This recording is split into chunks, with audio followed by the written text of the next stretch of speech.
Hi boys and girls, it's Miss Logue here from Primary 6 and I thought I would come on here and read you a wee story, and it is titled Miss Butterpat Goes Wild.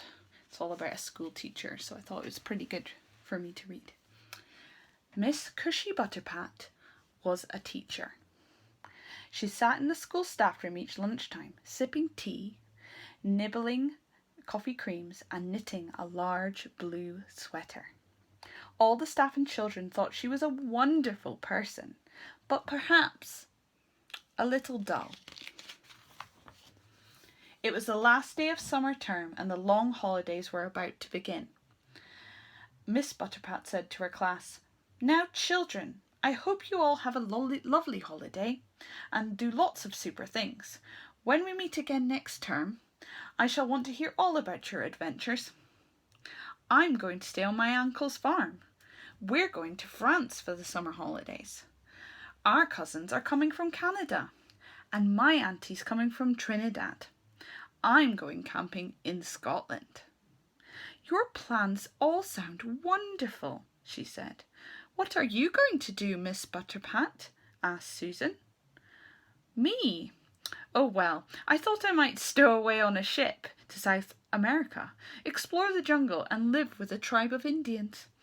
Canoe down the river, that sort of thing." The class laughed and laughed. "You do tell whoppers, miss," said Leroy, and they all went off to their holidays, smiling at Miss Butterpat's little joke. Is it a joke? The next morning, Cushy Butterpat cut her hair very short and put on some jeans, stout boots, and her big blue sweater. She packed her rucksack and took the train to Liverpool. On the train, she went into the toilet, and when she came out, she was wearing a false beard and moustache. She arrived in Liverpool, where she met the captain of a cargo boat, the saucy Rachel. She told the captain that her name was Charlie and that she would make a good deckhand on his voyage to South America. "Okay, join the crew," said the captain. The other sailors thought Charlie was tough and hard-working. He could also play the tin whistle, drink rum, and play cards with the best of them. The little boat was tossed around by a wild typhoon, but at last it safely arrived in South America. Charlie helped unload the cargo, said goodbye to the crew, and set off for the nearest town. There was a carnival in town. Everybody was wearing fantastic costumes and parading through the streets. Cushy wanted to join in, so she threw away her beard and became Miss Cushy Butterpat again. She stretched her big blue sweater and made herself look like a blue elephant by putting an arm down one sleeve for a trunk and using the other for a tail. "I know, I'll use some leaves for ears," thought Cushy, and some rolled up paper for tusks. She had a wonderful time in the parade, and afterwards danced the rumba, cha-cha-cha, and la bamba until dawn.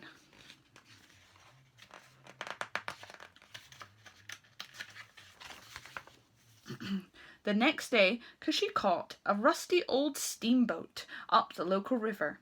As the boat went further and further into the jungle, she could see monkeys and parrots in the trees and hear the calls of the jaguars and even the hiss of a snake.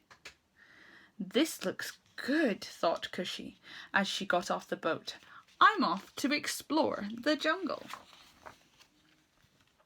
Cushy was feeling very hot in her big blue sweater as she pushed her way through the leafy jungle. Suddenly, she was gripped by a huge boa constrictor. It began to coil around her, ready to squeeze her to death.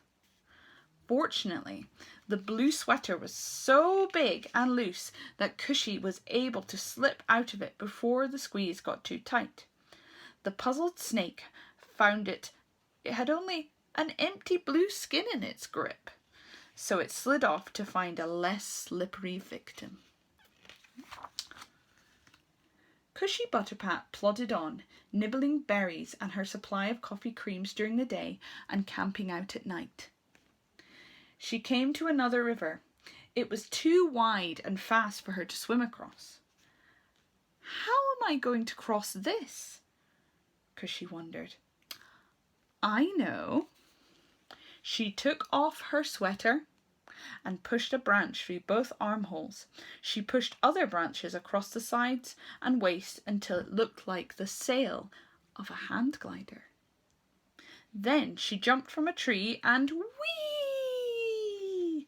She floated across the river perfectly, but landed in a prickly bush at the other side. Oh, that must have been sore. Cushy went on until she came to a village. The local Indians had never seen anyone like her before, but they were very friendly. You are a nice lady. You join our tribe? They suggested. Thank you very much, said Cushy. It was so hot in the village that Cushy didn't need her sweater anymore.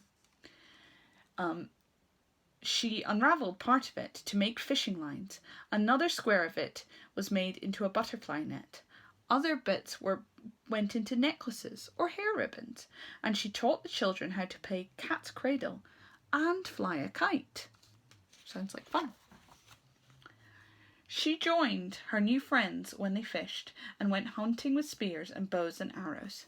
She helped cook the food, amused the children, and was particularly good at playing the drums. Eventually, Cushy remembered that she ought to be getting back home. The tribe was sad to see her go, but they gave her a canoe as a goodbye present. Bye-bye, everyone, she called, as they cheered as she set off down the river. For several days she paddled along the river. A crocodile fancied her for dinner. Shoo! She said as she smacked it on the head with her paddle.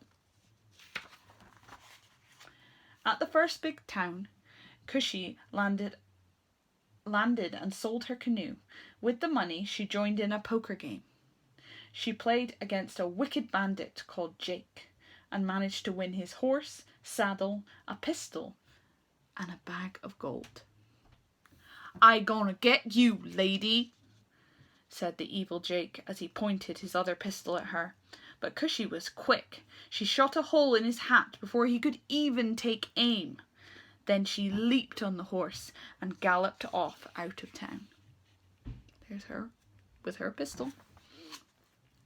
Eventually, Cushy reached the port again. She used her bag of gold to buy a first-class ticket on an ocean liner bound for home. What luxury! She sunbathed and swam in the pool, she ate delicious food, and every evening she danced. Marry me, said all the men passengers who had fallen madly in love with her.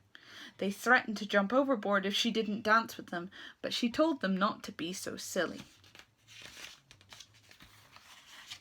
At last, Cushy reached Liverpool once again. She went to visit her granny and spent the last few days of her holiday mowing her granny's lawn and weeding her garden.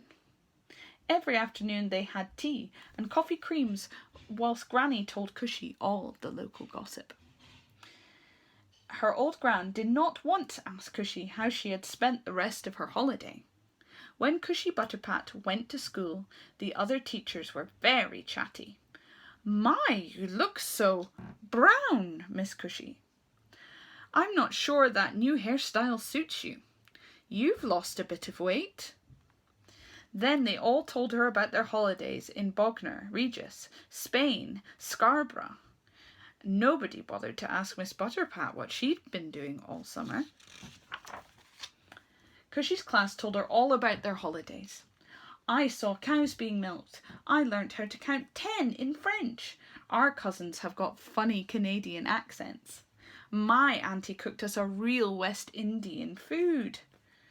Miss Butterpat listened to all of them with great interest. Then Susan said, "And what did you do, miss?" "Me? Oh, well, I wore a beard and I pretended to be a sailor. I took part in a carnival as a blue elephant, escaped from a boa constrictor, made a hand glider, and They all laughed and laughed. "You're having us on again. It's not story time yet, miss. Go on, miss. Now tell us what you really did." "Well, I stayed with my granny and mowed her lawn and weeded her garden," said Miss Cushy Butterpat with a sigh. "That's more like it," the children said.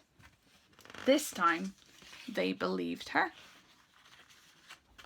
That lunchtime, Miss Butterpat sat in the staff room, sipping her tea and nibbling her coffee creams again.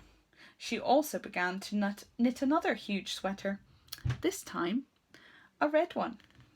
It would keep her warm next year when she climbed Everest. And that's the end of Miss Butterpat's story. I hope you enjoyed this book, and I'll hopefully get to read you another book very soon. Bye, boys and girls.